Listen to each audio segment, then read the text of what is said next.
Nah, waktu singkat sebelum subuh itu disebut sahar namanya. Sahar, jamaknya ashar. Amalan sunnah di waktu ashar itu istighfar. Tahu dari mana? Quran surah 51 ayat 18. Adz-Dzariyat ayat 18. Wabil ashari hum yastaghfirun. Orang yang rajin istighfar menjelang subuh diberikan 4 keutamaan. Catat ini ya. 4 keutamaan. Ya. 4 ini nanti ada di surah Ali Imran. Di ayat ke-17. Jadi begitu masuk 16-17 ada temukan ayat ini. Sudah? 1 ditambahkan kesabaran. Sudah? Tambahkan kesabaran. Jadi orang yang sering istighfar, khususnya di waktu subuh, itu cenderung hatinya lebih lapang. Mudah mengatasi berbagai persoalan karena kesabarannya ditambah oleh Allah. As-sabirina. 2, merubah ia menjadi pribadi yang lebih jujur. As-sadiqina. Jelas? 3, menambah kekhusyuan dalam semua proses ibadah. Wal qanitina. Kalau salat makin khusyuk, orang istighfar itu makin khusyuk salatnya. Makanya kan ada ulama juga membimbing sebelum salat istighfar gitu kan? Ada ya? Ba'da salat istighfar. Orang yang membiasakan istighfar sudah terlatih. Itu begitu dipakai ibadah, istighfar itu membantu ia lebih khusyuk dalam ibadah. Yang keempat, wal munfiqina, bertambah harta. Hartanya makin nambah. Bisnis lancar. Pekerjaan lancar. Rezeki melimpah, tapi berkah. Nabi Nuh saat meminta umatnya kembali kepada Allah itu ngajarin istighfar. Coba buka surat Nuh ayat 10, ayat 10. Faqultu astaghfiru rabbakum innahu kana ghaffara. Maka aku katakan pada umatku, perbanyak istighfar. Balik, taubat, istighfar. Rabbu pasti punya sifat mengampuni, ghafar. Jadi ada ghafir, ada ghafar, ada ghafur. Kalau dosanya masih kecil-kecil, tapi ingat, walaupun kecil tetap dosa. Ya, ya. Pengampunnya disebut ghafir. Kalau sudah mau naik levelnya, naik nih, makin besar, ghafar. Makin besar lagi, ghafur. Jelas? Nah, begitu Nabi Nuh mengatakan faqultu astaghfiru rabbakum innahu kana ghaffara, artinya dosa umatnya itu bukan dosa biasa. Levelnya naik. Tapi apa yang terjadi? Yursilis samaa 'alaikum midrara wa yumdidkum bi amwali wa banin.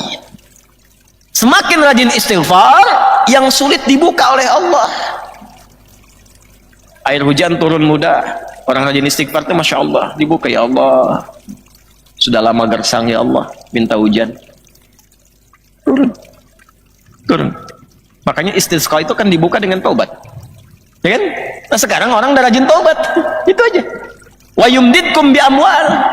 Dilimpahkan harta. Wa banin, keberkahan dalam anak-anak keturunan. Istighfar. Nah kalau sudah dapat itu rumusnya wal munfiqin. Rajin infak. Jadi orientasi istighfarnya bukan cuma ngumpulin, setelah ngumpulin update status. Bertambah harta karena istighfar. Klik. Bukan itu. Nah, orang yang rajin istighfar di waktu subuh punya 4 keutamaan tadi. As-sabirina was-sadiqina wal-qanitina wal-munfiqina wal-mustaghfirina bil ashar. Lalulah dia menyaksikan keagungan Allah. Syahidallahu. Ya. Syahidallah. Dia menyaksikan keagungan Allah. Annahu la ilaha illa. Yang tahu keagungan Allah itu Allah sendiri, para malaikat, dan orang-orang yang punya ilmu dari kalangan beriman. Setelah paham itu, ngerti, maka ma'rifatullah, lahirlah pengetahuan yang dalam tentang Allah. Jadi semua dikerjakan karena Allah. Kalau sudah semua karena Allah, berubah sifatnya menjadi ihsan. Ihsan, namanya muhsin. Maka itu istighfar itu mengantarkan kita menjadi muhsin. Kan itu amalannya bertahap. Dari ayat 15, Quran surah 51 dari 15-nya sampai ke 18. Innal muttaqina fi jannatin wa uyun akhidhina ma atahum rabbuhum innahum kanu qabla dhalika muhsinin. Ada sebagian orang takwa yang akan mendapatkan tempat tinggal di taman surga, tempat terindah di surganya. Mereka pasti akan mendapatkan janji dari Rabbnya karena mereka di dunianya menjadi orang ihsan. Apa amalannya? Kanu qalila minal laili ma yahja'un. Mereka itu kalau malam sedikit tidurnya. sedikit tidurnya. Kalau Allah sudah berfirman, jangan tambah-tambah. Allah bilang sedikit tidur, antum tambah sedikit-sedikit tidur. Mereka itu sedikit tidurnya, wabil ashari hum yastaghfirun, dan menjelang subuh rajin istighfar. Rajin istighfar. Nah, itu istighfar itu membentuk karakter ihsan.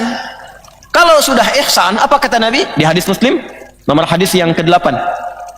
Ya, Imam An-Nawawi menyantumkan itu nomor hadis kedua di Al-Arba'in dari 42 hadis. An ta'budallaha ka'annaka tarahu fa in lam takun tarahu fa innahu yarak. Engkau jadikan semua kegiatanmu sebagai ibadah karena Allah. Walaupun kau tak mampu menatapnya, engkau meyakini sedang ditatap oleh Allah. Allahu Akbar. Makan, minum, ibadah. Beda. Berpakaian ibadah. Dan merasa disaksikan Allah. Antum kalau kerja merasa disaksikan Allah, nggak mungkin nipu, akhi, nggak mungkin korupsi, merasa disaksikan. Dan Anda meniatkan pekerjaan itu untuk jadi ibadah. Jadi kalau pulang nggak mungkin bawa yang haram. Minuman nggak mungkin cari yang haram kalau merasa disaksikan Allah, karena niat minumnya untuk ibadah. Kalau berumah tangga nggak mungkin nyakiti pasangan. Kenapa? Karena merasa ibadah. Ya. KDRT, KDRW, KD Camat tuh nggak ada tuh. Nggak ada. Kenapa? Karena merasa ibadah. Ibadah. Nah, balik ke sini, majlis ilmu itu, apalagi kajiannya kalau subuh, berangkat, itu isi dengan ibadah. Di jalan sibukkan, minimal istighfar. Doa. Doa. Nah, semua tapak kita, antum naik di mobil, di kendaraan, Allah. Kalimat-kalimat kita itu dihitung, dicatat, itu yang menggugurkan dosa. Kan belum tentu nyampe ke tujuan. Kalau sudah kemudian ada majlisnya, mau berangkat di jalan tiba-tiba wafat, itu perintah Allahnya langsung. Faqad waqa'a ajruhu 'ala Allah, tuliskan pahalanya, diterima taubatnya. Taubat diterima artinya gugur dosanya. Seorang bunuh 100 orang. Konsultasi pada seorang kiai. Kata kiai ini, mohon maaf, ini pekerjaan Anda spesial. Yang punya spesialisasi bimbing seperti ini, ada kiai fulan di tempat sana. Kalau anak kemampuannya cuma nyampe sini, rekomendasikan dah ke sana, di sana aja. Itu lebih bagus bimbing daripada saya. Tuh kiai bagus begitu. Dulu ulama begitu. Kalau merasa bukan bidangnya, direferensikan, bukan membedahkan. Itu. Dia tidak harus menguasai, tapi memberikan bimbingan supaya orang itu mendapatkan sesuai kebutuhannya. Ustadz apa ini? Oh, saya tidak tahu, kalau ini datang aja ke majlis fulan ya. Beliau yang lebih paham tentang ini. Nah, begitu caranya. Itu ulama namanya. Begitu berangkat, dia tempuh jalan, dia pakai itu riwayat itu sambil nyesal, menyesal. Tiba kemudian meninggal di tengah jalan. Apa perintah Allah pada malaikat? Yang paling viral kan ukur jaraknya kan? Ternyata lebih sejengkal aja. Lebih dekat ke tempat tujuan. Kalau begini, tengah-tengahnya ini lebih sejengkal, lebih dekat ke tempat tujuan. Tapi poinnya bukan sejengkal itu. Setiap tapaknya dihitung untuk menggugurkan dosanya. Dihitung. Begitu menyesal, gugur, selesai. Habis itu dosa. Ternyata ketika habis punya amalan cuma sejengkal. Dan belum nyampe ke tempat tujuan itu, cuma sejengkal. Itu yang memasukkan dia ke surga. Masukkan ia ke surga dengan amalan sejengkal itu. Allahu Akbar. Sekarang ruangnya banyak. Saya baca berita ada seorang chef meninggal. Tergerak hati ini untuk mendoakan. Baik, kenapa nih orang baik? Rupanya saya baru dapat videonya kemarin, lihat. Cuma lihat, nggak dilihatkan orang. Cuma lagi buka gitu, lihat. Saya pengen lihat. Kadang-kadang saya suka lihat juga YouTube apa gitu, lihat sekilas. Tiba-tiba ada beliau itu. Oh, ini rupanya yang menjadikan dia itu dapat rahmat Allah. Teman-temannya sedang ngasih kepada dia berbagai macam informasi. Udah kamu susah mau jadi baik tuh, kamu dosanya udah banyak. Oh, kalau kamu datang mau umroh, dia pengen umroh, pengen berubah. Oh, kamu nanti akan begini, begitu susah kamu di sana. Celaka kamu begini, begitu. Tapi dia sudah bosan dengan kehidupannya, pengen berubah. Perhatikan cara Allah mengantarkannya pada husnul khatim. Nangis ya. Berangkat kemudian ke tanah suci, depan Ka'bah dia tumpahkan semua rasa kegelisahannya, tenang ia melihat kehidupan. Ternyata nggak seperti yang digambarkan orang. Perhatikan setan bagaimana dengan caranya dia menghambat. berubah jadi lebih baik, penampilan makin baik, makin dekat dengan Allah. Ternyata itu proses yang disiapkan oleh Allah yang mengantarkan dia pada keadaan husnul khatimah. Dalam keadaan baik itulah dia berpulang kepada Allah. Orang tuh nggak baca cerita ini, yang taunya cuman seorang syekh meninggal, selesai. Nggak mudah. Nggak mudah. Nah, kalau ada orang datang ke majlis ilmu yang memohonkan ampunan itu bukan cuma malaikat. Allah perintahkan, man fis samawati wa man fil ardi hatta al-hitan allati fil bihar. Sampai-sampai hewan laut itu mintakan ampunan. Diperintahkan oleh Allah, "Hei, kamu tasbihnya robah sekarang, mintakan ampun untuk si fulan yang datang ke majlis ilmu si fulan." Hewan laut gak percaya nyelam sana ke laut. Ya, tadi diungkap, kan semua bertasbih. Pohon bertasbih, hewan bertasbih, ada tasbihnya sendiri. Nah, khusus untuk penuntut ilmu itu saat bersamaan dia berangkat diperintahkan oleh Allah, kun fayakun, jadi maka jadi. Mintakan ampunan untuk si fulan. Semua mintakan ampunan. Di kita itu lengkap, hewan aja ada tafsirnya. Nabi Yunus ditelannya ikan apa? Bagaimana hewan itu bisa nelan sedangkan yang ditelan masih hidup? Kalau nggak diperintahkan dengan kuasa Allah nggak mungkin terjadi. Semua ada babnya. Mimpi aja ada babnya. Di kita mimpi aja ada babnya. Nah, maka kalau sudah ditampakkan dengan hasil begitu, belum iman juga, dengan cara apa lagi? Nah, riwayatnya sudah ada ini. Jadi Umar bin Khattab memberikan kalimat informasi ini berdasarkan riwayat. Makanya disebut dari termasuk golongan khulafa'ur rasyidin, pemimpin yang diberikan hidayah, petunjuk melalui lisan Nabi. Ikuti nih jejak langkahnya. Ikuti jejak langkahnya. Ya. Jelas? Oke, ini kualifikasi pertama. Jadi dalilnya sudah ada, ayat Qur'annya sudah, hadisnya sudah. Artinya apa? Berangkat ke majlis ilmu, menemui ulama-ulama yang benar sifatnya, benar keadaannya, itu bukan hanya mengantarkan kita mendapatkan tambahan pengetahuan, tetapi dalam saat yang bersamaan berpotensi menggugurkan dosa dan merubah kita menjadi pribadi yang lebih baik. Dua, saya agak cepat. Ya, kita berhenti dalam kisaran 10 menit lagi. Ya, jam 8 ada akad nikah ya. Antum pengantinnya.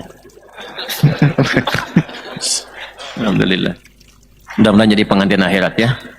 Sudah nikah? Alhamdulillah, baik. Yang lain sabar ya. Dua, majlis seperti apa yang dimaksud dalam riwayat ini? Karena majlis sekarang banyak. Ya, saya tidak perlu sebut-sebut nama ya, karena saya pun tidak banyak hafal. Tapi kan yang buka pengajian sekarang banyak. Padepokan, ada kan? Yang buka padepokan silat, padepokan ngaji, padepokan macam-macam. Namanya macam-macam lah. Kriteria yang benarnya apa? Langsung Quran surah ke 58. Al-Mujadalah, ayat 11. Ini kriteria majlis yang benar.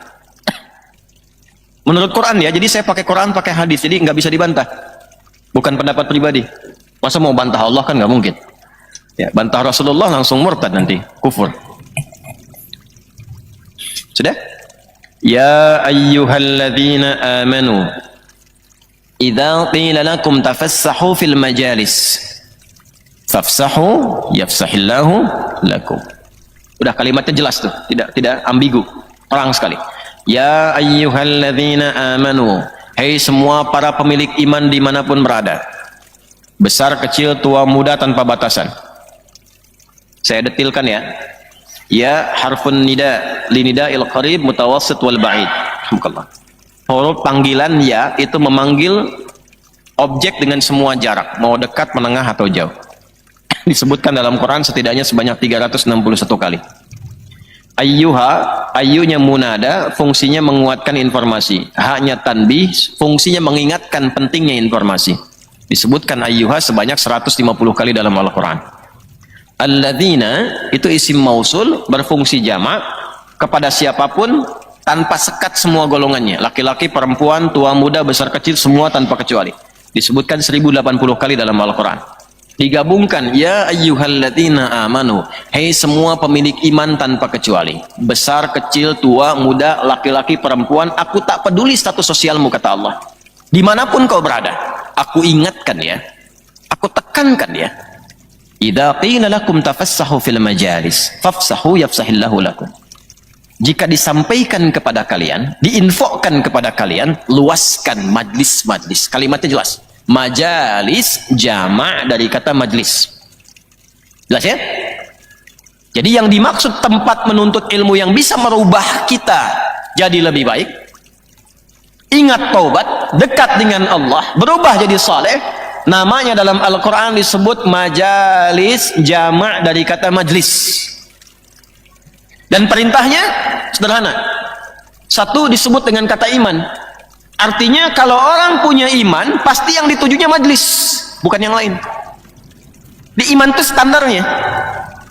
Kalau Anda mengaku saya punya iman, Anda mau belajar, yang Anda tuju pasti cuma satu tempat, majlis, bukan yang lain. Jadi kalau yang dituju untuk belajar tidak punya sifat majlis, ini menunjukkan tingkat keimanannya. Jadi bisa diukur nih, bisa kelihatan. Majlis. Nah, sekarang tinggal dicek iman saya ada di mana. Kalau kemudian hati kita didorong tiba-tiba terbersit satu hal dalam pikiran kita, pengen ke situ, dan itu majlis, ketahuilah bahwa itulah cinta Allah yang sedang ditanamkan pada diri kita. Cepat ambil. Itu ada di Quran surah 29 Al-Ankabut di ayat terakhir. Walladzina jahadu fina lanahdiyannahum subulana. Orang-orang yang langsung merespon petunjuk kami, dan setiap orang pasti ada bersitan hidayah itu, seburuk apapun orangnya pasti ada terbersit di pikirannya, apakah saya selamanya akan begini, ya Allah bisa nggak saya tobat. Itu kalau ada kalimat begitu, itu tanda kasih pertama dari Allah. Cepat ambil, Allah sedang sayang itu. Dan gak mungkin ada orang yang hidup ditinggalkan, gak mungkin, pasti diberi hidayah. Fir'aun Fir'aunnya itu dikirimkan 2 nabi ya, dan diberikan kesempatan sampai akhir hayat. Cuma ya dasar Fir'aun kan gitu. Dan sudah ada Fir'aun, kita jangan ikut-ikutan. Sudah ada Fir'aun yang kaya, sudah ada Korun, nggak usah diikutin. Yang kuat sudah ada Haman. Ditampilkan itu untuk menjadi ibrah, bukan menjadi kisah viral yang diceritakan. Balik ke sini, sifat iman menentukan pilihan kita. Pilih yang mana? Majlis. Ya. Nah sekarang apa sifat majlis itu? Majlis itu dari kata jalasa asalnya. Jalasa yajlisu. Ya, ngajinya pakai sorof yang betul ya. Jangan pakai ilmu utak-atik. Jalasa yajlisu jealous. Tabaya tubuh YouTuban. Pas bakayu Facebookan. Jalasa yajlisu. Perhatikan. Tempatnya disebut majlis. Ya, orangnya jalis. Jalasa itu asalnya berpindah dari yang rendah ke tinggi. Kalau lawannya tinggi ke rendah disebut qa'ada. Saya berdiri kemudian mau duduk, itu disebut qa'ada. Sifatnya qu'ud, tafaddal qu'ud. Qu'udan, duduk, dari berdiri tinggi ke rendah. Orang yang aktif pensiun duduk disebut mutaqa'id, karena selesai aktivitasnya. Perhatikan jelinya diksi Al-Quran. Anda nggak bisa sholat berdiri, duduk, bukan julusan tapi qu'udan. An-Nisa ayat 103, فَإِذَا قَضَيْتُمُ الصَّلَاةَ فَاذْكُرُوا اللَّهَ قِيَامًا وَقُعُودًا. Ali Imran ayat 191, الَّذِينَ يَذْكُرُونَ اللَّهَ قِيَامًا وَقُعُودًا. Bukan julusan. Sebaliknya, Anda duduk di bawah, saya minta pindah ke kursi ke atas. Tafaddal ijlis. Sifatnya julus, tempatnya majlis. Majlis itu tempat yang bisa mengangkat kita dari derajat rendah ke tempat yang lebih tinggi. Jelas? Nah, apa yang dirubah dan diangkat itu? Langsung ke ujung ayatnya. Yarfa'illahu alladhina amanu minkum walladhina utul ilma darajat. 2 sifatnya. Jadi sifat majlis yang diungkap oleh Umar ini mesti punya 2 sifat. 1, mengangkat iman kita lebih kuat dari sebelumnya. Paling gampang datang ke majlis itu mengingatkan kita dengan Allah. Ingat Rasulullah, ingat wafat, ingat pulang. Majlis itu. Antum baru dengar aja namanya sudah ingat Allah. Nama majlis saya dengar ingat Allah. Nama majlis saya dengar ingat Rasulullah. Dengar nama majlis saya ingat wafat, ingat pulang, mau taubat kita. Itu majlis. Kalau sudah ada tempat yang begitu sifatnya, viralkan, tafassahu, viralkan. Share. Jangan sendirian. Kalau sudah masuk, luaskan supaya punya kesempatan dengar semua. Ayatnya maknanya dua.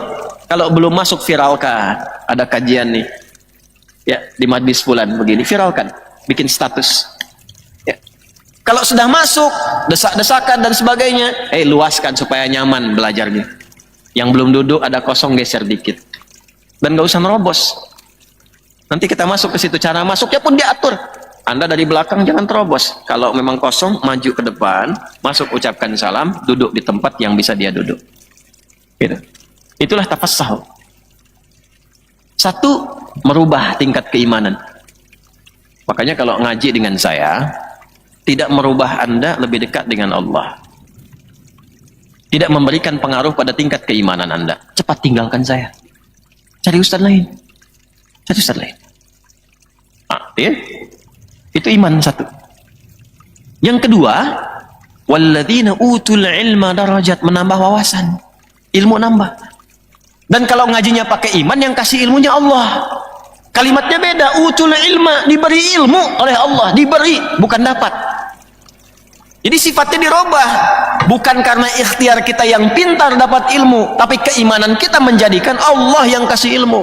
Beda hasilnya, kawan. Antum kalau ikhtiarnya karena pribadi antum, bukan karena pemberian Allah, resikonya kehilangan adab dengan ilmu itu. Bisa jadi dapat ilmu hanya digunakan sebagai amunisi untuk menyerang orang lain. Bisa jadi ilmu itu hanya untuk meningkatkan status, menganggap diri lebih baik dibandingkan orang lain. Lebih wajib, lebih sunnah, lebih berkualitas, lebih bagus dibandingkan orang, lebih baik kajiannya, lebih berdalil, lebih tinggi derajatnya, sehingga sungkan gabung dengan orang lain, sulit sapaan dengan orang. Assalamualaikum akhi, beda manhaj. Hati-hati, hati-hati. Tapi kita pun tidak boleh berpikir demikian.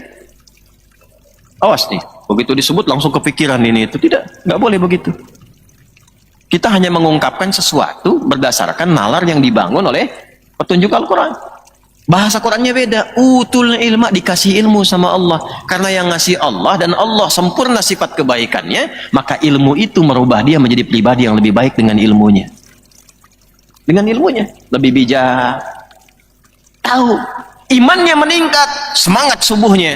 Begitu imamnya kunut, Allahumma hdina fiman hadait, karena dapat ilmu dengan imannya, oh paham nih, dia kunut dalilnya ini. Dia belum tahu dalilnya, dia nggak protes. Allahumma hdina fiman hadait, bidah. Dia tunggu dulu, begitu selesai, mohon izin Pak Ustadz, Anda belum belajar, mungkin kurang ilmunya. Kemarin kajian belum dapat dalil tentang kunut. Kira-kira kalau tadi kunut itu bacaannya apa? Ditemukan di mana saya bisa baca itu? Begitu. Itu hasil dari didikan majlis ilmu yang hidayah diberikan oleh Allah dengan kalimat utul ilma, Allah yang kasih ilmunya. Min ladunna ilma, kami yang kasih ilmunya, bukan dia dengan ikhtiarnya. Jadi ikhtiar itu wasilah aja. Kalau sudah pakai iman, Allah kasih. Semakin tinggi takwa, bukan ngasih lagi, diajarin sama Allah, begini caranya. Langsung diajarkan tuh. Dengan caranya tentu beda-beda, nabi, ulama lain-lain. Ditemukan di mana? Ada di Quran, surah kedua Al-Baqarah di akhir ayat 282. Wattaqullah wa yu'allimukumullah. Tingkatkan takwamu kepada Allah, semakin tinggi takwamu, semakin diberikan oleh Allah bagaimana merumuskan pelajaran-pelajaran. Tinggi. Caranya beda, adabnya lain. Jadi melahirkan adab dari situ. Nggak ada tiba-tiba langsung datang bidah tuh, ente sembarangan ngimamin orang, tanggung jawab hari kiamat. Tanggung jawab. Ya udah, saya yang tanggung, bapak yang jawab nih kan. Ya, saya akan tanggung jawab Pak, tidak akan memberikan jawaban yang tanggung kepada bapak. Baca kitabnya. Nggak lain caranya. Setelah paham itu, muncullah sifat bijak di sini. Oh, yang usul nggak boleh beda. Yang pokok, apa yang pokok? Sholatnya. Subuh 2 rakaat, tetap 2 rakaat. Yang furu, cari dalilnya. Apa yang furu? Cabang dari yang pokok tadi. Apa cabangnya? Selain dari yang pokok-pokok, Al-Fatihah itu pokok, ya kan? Rukuk sujud itu pokok. Tapi bacaan-bacaan itu, adakah Nabi pernah mencontohkan Dan apa sebabnya contoh itu bisa beragam? Digali, oh ternyata Nabi kunut begini, yang tidak kunut begini, dalilnya ini, dalilnya ini. Kalau ada yang kunut begini cara menyikapinya, kalau tidak kunut begini cara menyikapinya. Begitu paham dengan itu semua, utul ilma. Imamnya kunut, Allahumma hdina fiman hadait. Belakang jawab amin. Ya, imamnya tidak kunut, sudah belakang gak usah sujud sahwi. Sederhana kan, simpel kan? Udah, karena apa? Dia paham hadisnya. Idza maridal 'abdu aw safar kutiba lahu mithla ma kana 'alaihi muqiman sahiha. Kalau ada seorang sakit, udurnya safar atau punya kebiasaan tertentu yang baik, lalu kemudian ada kondisi dia tidak mampu mengerjakannya, maka pahalanya tetap dituliskan sempurna. Orang yang biasa kunut, makmumnya tidak kunut, maka karena tidak kunut, imam pun karena dia biasa kunut, tetap dituliskan pahala dari kunutnya. Jadi nggak usah takut kehilangan itu. Itulah ilmu. Kalau sudah ada ilmu, hati tenang. Makanya setidaknya kalau belum jadi alim, kun muta'allima atau mustami'ah. Minimal nyimah. Itu majlis. Nah, jadi jangan sampai datang ke majlis hilang. Yang paling bahaya itu datang ke tempat belajar, katanya pulang-pulang semua agama sama. Imannya malah hilang. Itu penting karena Nabi mengatakan wa yuslihu mu'mina wa yumsi kafira. Ada yang paginya beriman, sorenya kufur. Dan celakanya salah datang tempat, salah pilih tempat. Salah pilih tempat. Jelas ya? Yang paling indah itu dengan berdasarkan profesi Anda, jadikan tempat Anda beraktivitas sebagai majlis. Di kantor, jangan curang, jujur, jaga waktu sholat, terhubung dengan Allah, disiplin. Orang tanya, Anda ini begitu hebat, apa tipsnya? Bukan hebat. Saya hanya mencoba mengamalkan apa yang Allah perintahkan. Apa yang Islam ajarkan. Kenalkan dengan Islam, kenalkan dengan Allah. Itulah menjadi majlis tempat itu. Senang orang. Anda tugas bikin cerita, atau yang bikin film, cari film-film, cerita-cerita yang mendekatkan diri pada Allah. Cari inspirasi di Quran, kan kisahnya banyak. Di hadis banyak, kenapa nggak diwujudkan dalam bentuk tayangan? Tentang neraka, dia tuh tiba-tiba ada yang gemulai tobat kan gitu. Kenapa tobat? Ingat neraka. Bagus ya. Yang lain cuma lihat viralnya aja, tidak lihat substansinya. Kalau dia bisa bertobat, kenapa saya tidak? Itu dia disebut tidak normal, saya disebut normal. Kenapa yang tidak normal bisa tobat, yang normal tidak tobat? Itu poinnya. Sekarang ini banyak manusia konten, tapi tidak fokus pada kontennya. Substansinya itu nggak diambil. Terakhir penutup. Majlisnya sudah, riwayatnya sudah, tinggal orangnya. Kalau orang itu sudah otomatis, kalau orangnya sudah alim, pasti majlisnya pun akan ikut sifat kealimannya. Alim jamaknya ulama. Kalau ulama itu banyak. Jamak itu banyak. Tunggalnya alim. Siapakah alim itu? Siapakah ulama itu? Saya langsung saja sifatnya. Alim itu kalau secara bahasa artinya yang punya ilmu, pakar di bidang tertentu. Alim fit tafsir, pakar tafsir. Alim fil hadis, pakar hadis. Sudah? Ini syarat pertama. Jadi kalau mau ngaji, ada majlis, lihat punya kapasitas nggak pengajarnya. Kajian tafsir, ahli tafsir bukan. Hafal Quran nggak? Ahli hadis, pakar nggak di bidang hadis? Ibu bikin kajian, Bu, ngundang ustad. Jangan semua dipukul rata bisa mengajarkan. Ibu materinya apa? Oh, babnya sirah, carilah ustad yang pakar di bidang sejarah. Babnya fikih, cari ustad yang ngerti fikih. Jangan ustad sejarah dibintang ngajar fikih. Nggak nyambung. Nggak nyambung. Nah, maka itu Imam An-Nawawi mengatakan, wala yata'allamu illa mimman kamulat ahliyatuhu. Itu di kitab At-Tibyan fi Adab Hamalatil Quran. Kata Imam An-Nawawi, wala yata'allamu, dan tidaklah seorang itu belajar illa mimman kamulat ahliyatuhu, kecuali satu syaratnya dari 4 kualifikasi. Satu, dari guru yang punya kepakaran di bidangnya. Pakar. Jadi menjelaskan itu sudah jelas. Bukan datang dekat masjid buka Google. Gitu. Jelas ya? Nah, itu satu. Makanya penting punya database tuh. Dulu saya awal-awal ngajar tuh di Al-Ihsan, di Assalam, dulu ba'da maghrib saya ngajar di sini. Saya mengusulkan itu, coba masjid-masjid kita duduk tuh, DKM-DKM-nya, bikin database siapa guru-guru kita yang biasa mengajar. Database-nya apa? Ini pakarnya di bidang apa? Bidang apa? Nanti gantian. Jangan satu tempat ngajarnya itu juga, semua materinya itu yang sama. Ya, nanti Anda tinggal milih. Oh, sekarang kajian A di Al-Azhar, di As-Salam apa dekat sini.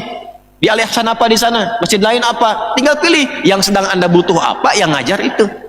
Psikologi Ustadz Fulan, psikologi Islami ilmu nafas. Kitabul Buyu bab tentang bisnis. Kitabul Usra Ailah bab tentang rumah tangga, ya. Fikih keluarkan, turunkan satu. Ini baru kualifikasi dasar, tapi dia belum menjadi alim minal ulama kalau belum punya sifat yang kedua ini. Apa sifat yang kedua? Nah, Quran surah 35 Fatir di ayat yang ke-28. Wa minan nasi wad dawabi wal an'ami mukhtalifun alwanuhu kadzalika. Innama yakhshallaha min ibadihil ulama. Dan di antara manusia, setiap yang bergerak, bahkan hewan ternak pun ada ragamnya, ada kualifikasinya. Kalau Anda ingin menemukan ulama dari kalangan manusia itu, ini kualifikasinya kata Allah. Pakai innama adatul hasri, dibatasin. Jadi nggak semua orang berilmu itu punya sifat ini. Karena ini terbatas untuk ulama saja. Apa sifat itu? Innama yakhshallaha. Saya akhiri bagian terakhirnya, memiliki sifat khasyah. Khasyah itu di atas khauf. Ya, wa minan nasi wad dawabi wal an'ami mukhtalifun alwanuhu kadzalik. Innama yakhshallaha. Lihat harakat akhirnya, yakhshallaha bukan hu. Yakhshallaha min ibadihil ulama. Sungguh yang punya sifat khasyah. Suka diartikan takut. Takut itu ada dua, ada khauf dan khasyah. Khauf pasangannya roja. Ya, roja dan khauf. Kalau khauf itu ketakutan standar. Standar. Semua orang punya sifat khauf. Ya. Takut kalau kajian terlampau panjang, khauf. Ya. Takut kalau anak ini kok telat pulangnya. Ibu takut kok akhir bulan suami belum ada penampakan uang belanja. Khauf. Itu ada di Al-Baqarah ayat 155 sifatnya. Wala nabluwannakum bisyai'im minal khauf. Ada, khawatir itu ada. Khawatir. Tapi kalau Anda sedang belajar dengan saya begini, tiba-tiba kemudian ada suara di luar. Bukan biasa tuh. Ngintip-ngintip di jendela, harimau. Padahal hari Ahad sekarang, yang ada harimau. Kira-kira responnya bagaimana? Nah, nggak usah harimau lah. Sedang begini gempa, goyang, tinggi. Masih bertahan di majlis atau bubar? Bubar tuh. Ya wajar kan, keluar misalnya. Wajar. Nah itu khasyah namanya. Ketakutan yang dalam atas sesuatu karena merasakan ada dampak yang menghunjam pada jiwa. Jadi yang tersentuh bukan pikirannya, jiwanya langsung takut. Nah, ulama itu punya ketakutan yang dalam pada Allah. Sentuh jiwanya itu sudah merasakan dengan jiwanya, ma'rifatnya sudah dalam, sehingga dari dalam jiwanya dibentuklah pikirannya, dibentuklah fisiknya. Jadi ulama itu karena takutnya kepada Allah, nggak mungkin dia bertutur kecuali yang dibenarkan oleh Allah. Bicaranya terukur karena takut kalau salah Allah nggak ridha. Bersikapnya tuh tertuturnya bagus, takut Allah nggak suka. Di atas ilmu itu ada khasyah, itu di atas ilmu. Yang pintar banyak Bapak Ibu sekalian, yang hafal Quran dengan nomornya, posisinya, hafal hadis dengan nomornya, banyak yang begitu. Tapi yang khasyah itu terbatas. Ulama sembarangan bicara itu bukan ulama menurut Quran. Ya. Ulama yang mengaku ulama tapi perilakunya seperti bukan ulama. Duniawinya terasa tinggi, kasar, kata-katanya kotor, tidak terkontrol, sedikit-sedikit mencela dan itu bukan ulama menurut Quran. Karena dia punya standar. Jadi bukan cuma kalau Allah kalau Rasul, kalau itu baru bagian pertama, itu standar dasar. Saya gaul banyak dengan orientalis. Banyak sejak di Tripoli. Ada juga tokoh-tokoh agama lain. Yang pastor ada, pendeta ada, macam-macam bergaul. Dan di antara mereka orientalis khususnya, itu yang hafal Quran banyak, yang bisa kalau Allah kalau Rasul itu banyak. Tapi tidak beriman. Jadi banyak yang bisa mengatakan dalilnya ini, kalau cuma adu dalil tuh gampang. Gampang, yang belum beriman pun bisa menghafal. Yang sulit itu membangun karakteristik khasyah dalam diri. Bisa nggak nyampaikan dalil itu atas dasar ketakwaan kepada Allah? Ukurannya apa? Nanti ada ukuran ibadah. Khasyah itu dilahirkan dari ibadah, konsistensi ibadahnya kelihatan. 2, akhlak. Bicara tuh dia jaga supaya nggak menyinggung gitu. Tutur. Ya, jadi ada khasyah yang melahirkan kelembutan itu lewat Quran. Orang tuh kalau sudah cek ulama manapun semua pendapatnya akan sama. Kalau orang sudah jadi ahli Quran pasti lembut. Kalau orang dekat dengan hadis pasti punya hujah. Kalau orang tahu fikih dan usul fikih pasti logikanya begitu kuat. Kalau orang menguasai semua bidang ini, sempurnalah dia sebagai ulama. Ya. Jadi standarnya khasyah. Jadi kalau cuma lihat orang hafal, orang tahu, orang dalil menyebutkan ini itu, tapi tidak terbangun sifat khasyah, konsistensi kebaikannya tidak nampak. Kadang-kadang kotor, ada provokasi dalam lisan dan sebagainya. Ya, cukup tidak harus mencela, cukup diketahui. Oh, yang saya dapatkan dari si fulan ininya saja. Tapi kualifikasi menjadi majlis, tempatnya belum tentu. Jelas? Nanti jika mendapatkan yang seperti ini, kita dapat ilmunya, dapat akhlaknya, dapat kepribadiannya, dapat pengaruh kekuatan iman yang meningkat pada diri kita. Itulah yang dimaksudkan di sini. Kalau sudah ada yang begitu, dengar namanya saja sudah enak, senang gitu. Ya, ya, baru dengar namanya kan sudah senang. Dan itu melintasi zaman. Kalaupun sudah meninggal, tetap dengar nama itu indah. Dengar Umar aja kan langsung baik kita. Dengar Ali langsung baik. Abu Bakar itu langsung baik. Ya. Nah, ulama-ulama begitu, kalau kita dengar langsung menyentuh pada hati kita, itu sudah punya kualifikasi yang dimaksudkan. Dan itulah yang bisa merubah hidup kita dengan izin Allah Subhanahu wa Ta'ala. Nah, ini materi kita kelihatan sederhana, tapi kita sangat membutuhkan materi ini di situasi seperti saat ini. Yang pintar banyak, yang baik, yang sekarang sangat dibutuhkan dalam kehidupan kita. Maka setidaknya, kalau belum menemukan yang baik-baik, setidaknya rubahlah diri kita menjadi lebih baik, lebih dekat dengan Allah Subhanahu wa Ta'ala.